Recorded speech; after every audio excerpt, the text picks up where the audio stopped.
Assalamualaikum warahmatullahi wabarakatuh. Saya Nuka Sepiana, NIM 1906301000035 dari Program Studi Pendidikan Informatika Universitas Sriwijaya Madura.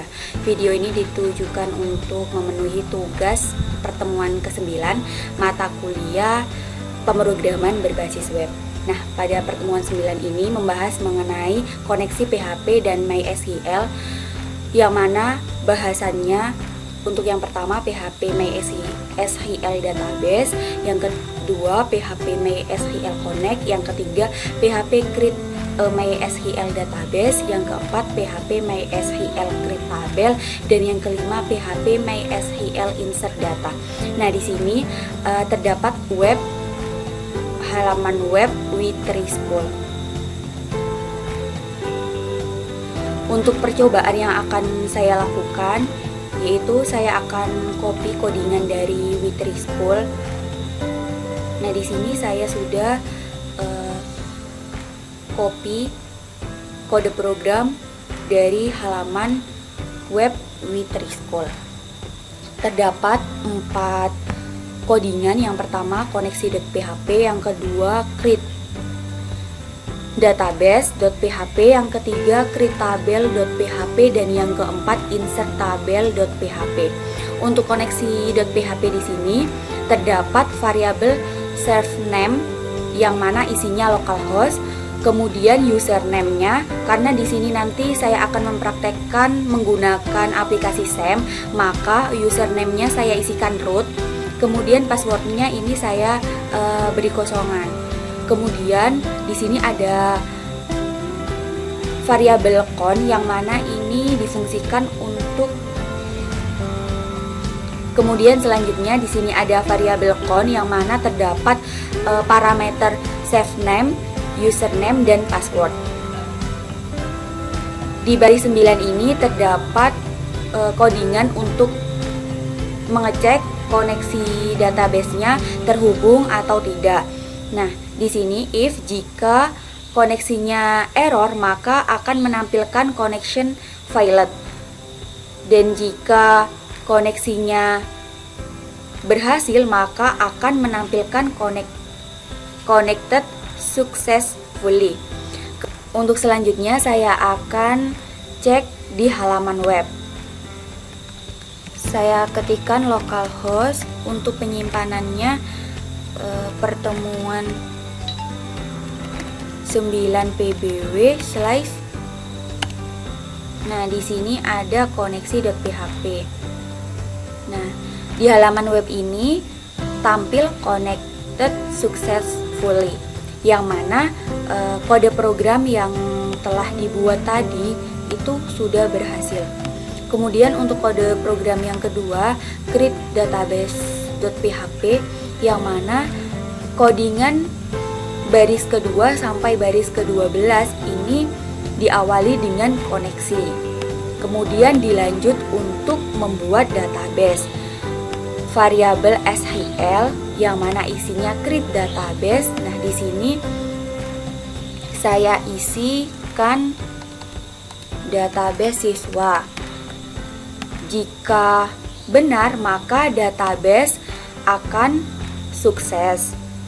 Tetapi jika terdapat kesalahan atau error maka akan tampil error creating database. Kemudian saya akan cek di halaman web apakah pembuatan database siswa sukses atau tidak. Nah, di sini muncul database created successfully. Untuk selanjutnya codingan ketiga create table, yang mana membuat tabel dari database siswa. Untuk serve name, username, password disamain pada codingan koneksi. Untuk variabel db name-nya itu diganti dengan siswa. Kemudian ini akan membuat kode program create connection. Nah, terdapat variabel con isinya parameter username, serve name, password, dan db name. Kemudian jika akan terjadi error, maka akan menampilkan connection failed. Nah, kemudian di baris ke-16 di sini terdapat variabel SQL yang mana isinya create tabel. Untuk tabelnya saya beri nama identitas. Kemudian di baris ke-24 jika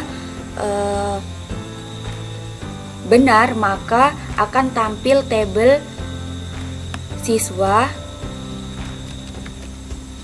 tabel identitas create successfully. Tetapi jika ada kesalahan atau error maka akan muncul error creating tabel. Kemudian saya save. Kita akan cek di halaman web. Nah, di sini tampilannya tabel identitas create successfully. Kemudian di kode program keempat yaitu insert tabel, di sini untuk DB name-nya itu diganti siswa. Lalu untuk create connection seperti tadi, jika ada kesalahan atau error maka akan tampil connection failed. Nah, di baris ke-15 di sini terdapat variabel SQL yang mana isi dari tabel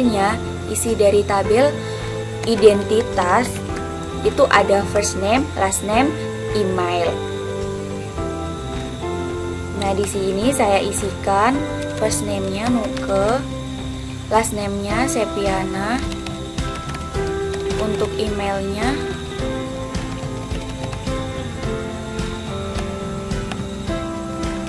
nukesepiana5@gmail.com. Kemudian di baris ke-18 jika insert tabelnya benar maka akan tampil new record create successfully. Jika error maka akan tampil connection failed. Kemudian saya akan cek di halaman web insert tabel. Nah, di sini untuk datanya itu kerekam dan menampilkan new record created successfully. Selanjutnya saya akan melihat di aplikasi SAM. Nah, di sini sudah saya jalankan untuk Apache dan MySQL. Kemudian di MySQL saya klik admin. Nah, muncul seperti ini.